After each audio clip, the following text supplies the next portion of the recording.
Hi everyone. So today we're taking a look at the product and quotient rules to a power. So last week we took a look at each of these rules individually, the power rule, the product rule, and the quotient rule. However, we didn't combine all of them. So today we're going to be focusing on combining each of those rules and seeing how it would affect the exponents. So as you can recall from last week, we talked about the product rule. So that's when you're multiplying with the same base. And what you do is if they have the base stays the same, and you add the exponents. So an example would be x squared times x to the third. Because the base for both of these would be x, it's going to stay as x. We're adding the exponents, so 2 plus 3 gives us 5, so x to the fifth. Then remember, our quotient rule is for when you're dividing. So if you're dividing exponents with the same base, then you subtract the exponents. So because we have x to the a over x to the b, what we're going to do is keep the base the same. So x stays the same, and we're going to subtract our exponents. So for instance, x to the fifth over x to the third, 5 minus 3 is 2. That's where we get x squared from. All right, and last but not least is the power rule. So if you raise a power to another power, this is when you multiply the exponents. So x to the a raised to the b is x to the ab. An example of that would be x squared raised to the third. Instead of adding like you would do with the product rule, you're going to multiply the exponents. So 2 times 3 gives us 6. Okay, so let's take a look at power of a product first, or product of powers first. Let me just focus that for you guys. All right, so for our first example, because we have the product rule here and we're raising that to a power, what we're going to have to do is distribute the 5 to both the a and the b. So because we're distributing and we're raising a power to a power, we're going to multiply these exponents. So our final answer is going to be a, 3 times 5 is 15, times b, 2 times 5 is 10. Okay, so what we did first is we distributed the exponent, and then it wound up being the power rule to each of the bases. Okay, let's take a look at number 2. Now, what I recommend for number 2, how we notice that we have multiple terms with the same bases, what I'm going to do is use the product rule to simplify what's inside the parentheses first before I apply the 2. So here I have a p. Because you don't see anything in the exponent, that's the same thing as p to the first. So remember, if you're multiplying with the same base, you add the exponents. So p to the first times p cubed times p squared. We have p to the 1 plus 2 plus 3. Do the same thing with q. Remember, because there's nothing here for the q, we would have a 1 in the exponent.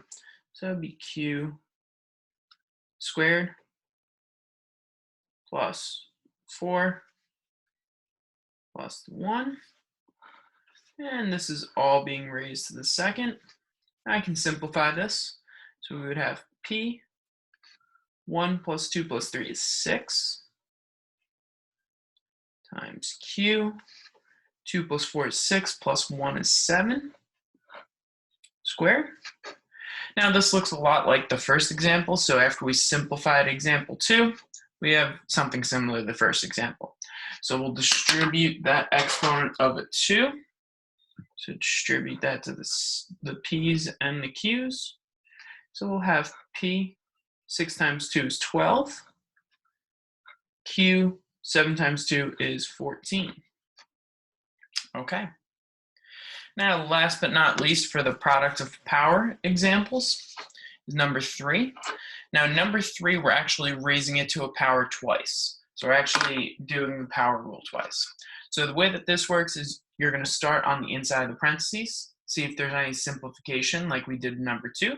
In this case, because we have 2 different variables, we can't simplify that. So we start with the innermost parentheses. So the first thing we're going to do is distribute the 3. And we'll get x, 5 to the third is 5 times 3, which is 15. Y, remember there's nothing in the exponent here, so that would be a 1. 1 times 3 is 3. This is being raised to the second. Now we'll distribute that exponent, the 2, to the 15 and the 3. And we'll get x to the 30th, y to the 6th. Okay, moving on to the quotient of the power rule.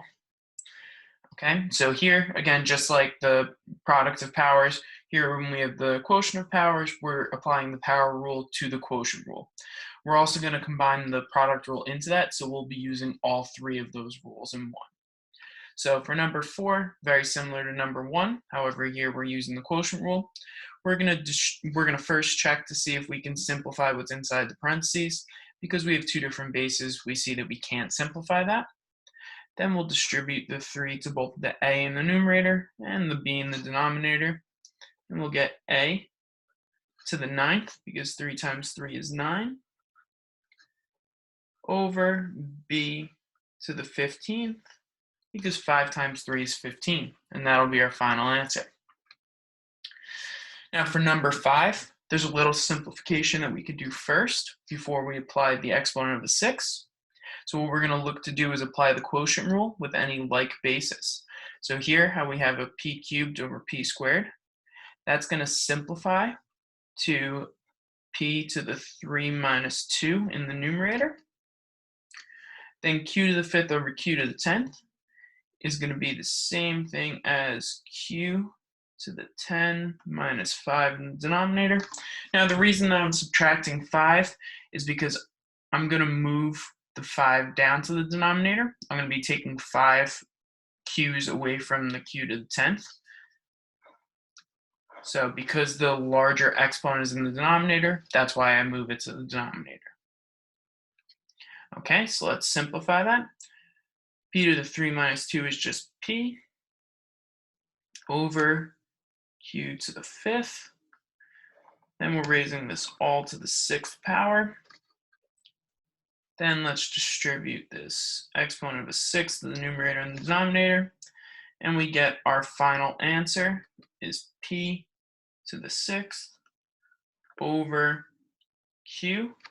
5 times 6 is 30. Okay, moving on to our final example. Here we're combining all of the properties. So the first thing I'm going to do is start on the innermost parentheses. I'm going to combine any like terms first. So the first thing I'm going to do is combine my x to the 7th and my x to the 3rd here. So I'm going to have x to the 7th times x to the 3rd is x to the 10th, y to the 15th, over. Now in the denominator I have an x to the 8th times an x to the 1st, so that's going to be an x to the 9th. Y to the 5th times y to the 2nd is y to the 7th. And then this is being raised to the 2nd, and then again to the 4th.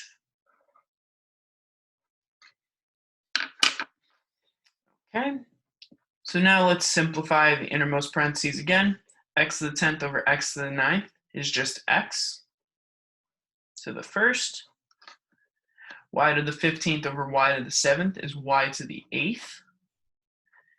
And then because the larger exponents are both in the numerator, that's why we don't end up with a fraction anymore.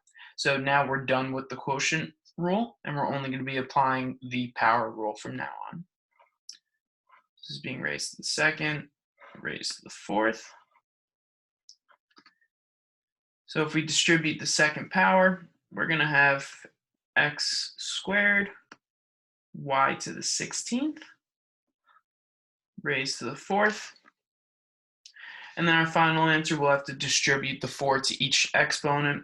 So we'll have x to the 8th, y to the 16 times 4 is 64th. And that'll be your final answer. All right, that's everything for today. Have a great day, everyone.